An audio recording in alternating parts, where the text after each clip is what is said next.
अर्जुनने दिली सायलीला जबरदस्त आयडिया. श्री स्वामी समर्थ प्रेक्षकांनो, आता अर्जुन स्टडी रूम मध्ये चैतन्याला असं म्हणतो, सोल्युशन खूप सिंपल आहे. आधी चौगुलीला भेटायचं आणि त्याला काही प्रश्न विचारायचे, मग घुरेला भेटायचं आणि सेम प्रश्न विचारायचे.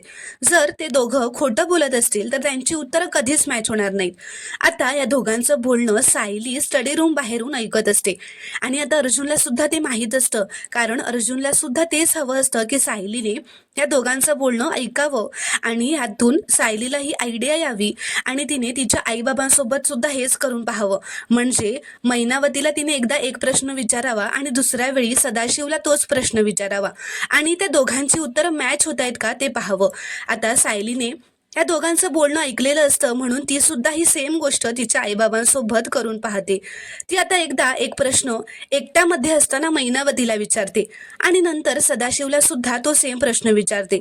पण आता प्रेक्षकांनो, दोघांकडून पण तिला बऱ्याच अशा प्रश्नांची वेगवेगळी उत्तरं मिळाल्यावर तिला सदाशिव मैनावतीवर डाऊट येतो की ही दोघं खरंच तिचे आईबाबा असतील का. अशा प्रकारे आता अर्जुननेच नकळतपणे सायलीच्या डोक्यात ही आयडिया दिलेली असते. त्यामुळे आता सायली समोर तिच्या खऱ्या आईबाबांचं सत्य बाहेर येणार असतं.